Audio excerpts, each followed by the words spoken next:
ಹೇಳಕ್ ಚರಿತ್ರೆ ಭಾಳ ಇದ್ದಾವೆ. ಇಲ್ಲಿ ಪ್ರಶ್ನೆ ಆ ರೈತರುಗಳದ್ದು ಒಂದು ಭಾಗ.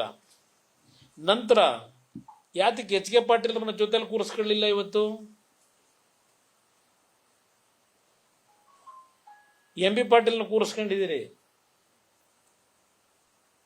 ಎಂ ಬಿ ಪಾಟೀಲ್ದು ಗೊತ್ತು ನಮಗೆ. ಎಂ ಬಿ ಪಾಟೀಲ್ ಅಲ್ಲ ಸತ್ಯಶೋಧನಾ ಸಮಿತಿಯಲ್ಲಿ ಇದ್ದಿದ್ದು. ಅವತ್ತು ಸತ್ಯಶೋಧನಾ ಸಮಿತಿ ಚೇರ್ಮನ್ನು ನಿಮ್ಮ ಎಚ್ ಕೆ ಪಾಟೀಲ್ರು. ಎಲ್ಲಿದೆ ಆ ರಿಪೋರ್ಟು ಸತ್ಯಶೋಧನಾ ಸಮಿತಿದು? ಇಡೀ ಜನಗಳ ಮುಂದೆ. ಅದರ ಹಿನ್ನೆಲೆಯಲ್ಲಿ ವಿಧಾನಸಭೆಯಲ್ಲಿ ಚರ್ಚೆ ಆಯ್ತಲ್ಲಪ್ಪ, ಸಭೆಯಲ್ಲಿ ನೀನು ಭಾಗವಹಿಸಿದ್ದಲ್ಲಪ್ಪ.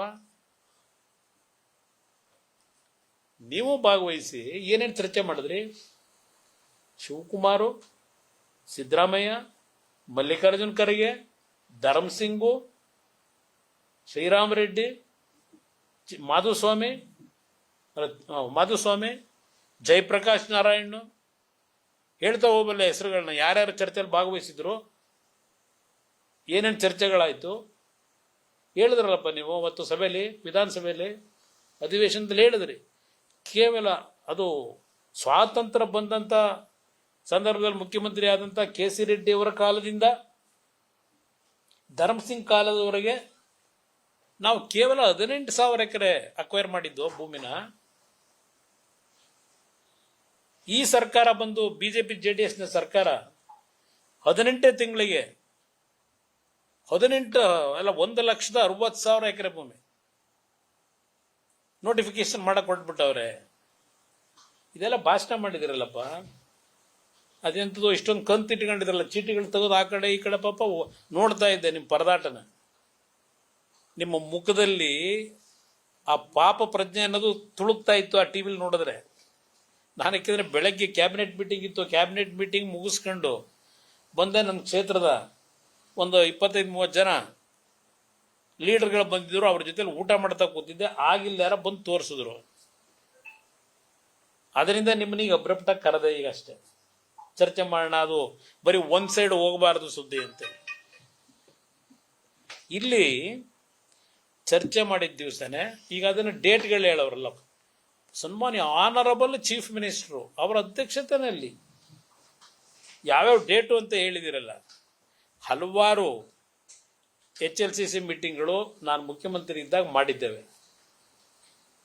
ನನಗದರ ಅನುಭವವೂ ಇದೆ. ಎಷ್ಟು HLCC ಮೀಟಿಂಗ್ಗಳಲ್ಲಿ ಕೆಲವರು ಅರ್ಜಿ ಕೊಟ್ಟು ಒಂದು ಯೋಜನೆ ಮಾಡ್ತೀವಿ ಅಂತ ಬಂದಂಥವರು ಎಷ್ಟು ಪರ್ಸೆಂಟೇಜ್ ಜನ ಅದನ್ನ ಮಾಡಿದ್ದಾರೆ ಅಂತಕ್ಕಂಥದ್ದು ತೆಗೆದ್ರೆ ನಿಮ್ಗೆ ಅಲ್ಲೇ ಪರ್ಸೆಂಟೇಜ್ ಸಿಗ್ತದೆ. HLCCನಲ್ಲಿ ಹಲವಾರು ಸಬ್ಜೆಕ್ಟ್ ತರ್ತಾರೆ. ಅದು ರಾಜ್ಯದ ಮುಖ್ಯಮಂತ್ರಿ ಹೇಳಿ ತರಿಸಲ್ಲ ಸಬ್ಜೆಕ್ಟ್ನ, ಇಂತಿಂಥ ಸಬ್ಜೆಕ್ಟ್ ತನ್ನಿ ಅಂತ. ಇವರೇನಾದ್ರೂ ಮಾಡ್ಕೊಂಡಿರ್ಬೋದು ಗೊತ್ತಿಲ್ಲ ನನಗೆ. ನಮ್ಮ ಕಾಲದಲ್ಲಿ ಆ ಒಂದು ಗೈಡ್ಲೈನ್ಗಳೇನು ಇಟ್ಕೊಂಡಿದ್ರು, ನಮ್ಮ ಅಧಿಕಾರಿಗಳಿಂದ ಅದು ಫೈಲ್ ಮೂವ್ಮೆಂಟ್ ಆಗಿ ಅಂತಿಮವಾಗಿ HLCC ತರ್ತಕ್ಕಂಥ ಒಂದು ಪ್ರಕ್ರಿಯೆ ಅದು ಸರ್ಕಾರದಲ್ಲಿ. ಅದಕ್ಕೆ ಚೇರ್ಮನ್ ನಾನು ಇರ್ತೀನಿ. ಅದಕ್ಕೆ ಇಂಡಸ್ಟ್ರಿ ಮಿನಿಸ್ಟರ್ ಇರ್ತಾರೆ, ಹಲವಾರು ಇಲಾಖೆಗಳ ಪ್ರಧಾನ ಕಾರ್ಯದರ್ಶಿಗಳಿರ್ತಾರೆ, ಎಲ್ಲ ಇರ್ತಾರೆ. ಅಲ್ಲಿ ಕೆಲವು ಪ್ರಾಜೆಕ್ಟ್ಗಳ ಬಗ್ಗೆ ಪ್ರಪೋಸಲ್ ಏನು ಬಂದಿರುತ್ತೆ, ಚರ್ಚೆಗಳಾಗಿರ್ತವೆ. ಚರ್ಚೆ ಆಗಿದ್ದವೆಲ್ಲ ಇಂಪ್ಲಿಮೆಂಟ್ ಆಗಲ್ಲ. ಇದು ಗೊತ್ತಿಲ್ವಾ ಅವರಿಗೆ? ನನಗಿಂತ ಮುಂಚೆನೇ ಮಂತ್ರಿ ಆಗಿದ್ದಾರಲ್ಲ, ಪಾಪ ಅವ್ರು ಹೇಳಿದ್ದಾರಲ್ಲ. ಅದೆಂಥದ್ದು ಪಾಪ ಒಟ್ಟು ನೋವಂತೆ, ಕಿವುಚ್ತಾರಂತೆ. ಹಿಂಗೆ ಅನ್ನಿಸ್ತದ. ನಾನು ನೋಡಿದರೆ 3 ದಿವಸ ನನ್ನ ಪ್ರವಾಸ ಮಾಡಿ ಬಂದೆ ಪಶ್ಚಿಮ ಬಂಗಾಳದಲ್ಲಿ. ನಮ್ಮ ಸ್ಟೀಲ್ ಅಥಾರಿಟಿಯಲ್ಲಿ ಇರ್ತಕ್ಕಂಥ ಕಾರ್ಖಾನೆಗಳು ವಿಸಿಟ್ ಕೊಟ್ಟು ಏನೇನು ಮಾಡಬೇಕು ಅಂತ ಹೇಳಿ ಡೈರೆಕ್ಷನ್ ಕೊಟ್ಟು ಬಂದೆ. ನನಗೆ 24 ಗಂಟೆ ಉಸಿರಾಡಕ್ಕಾಗದೇ ಇರೋ ಕೆಲಸಗಳವೇ ಇಲ್ಲಿ.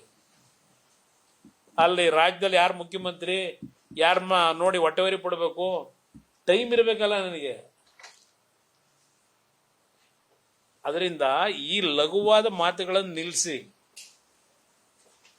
ಇಲ್ಲಿ ಯಾವಾಗ ಚರ್ಚೆ ನಡೀತು ವಿಧಾನಸಭೆ ಕಲಾಪದಲ್ಲಿ, ಚರ್ಚೆ ಆಗಿದ್ದು 29-30 2 ದಿನ, ಆಗಸ್ಟ್ ತಿಂಗಳು 2007.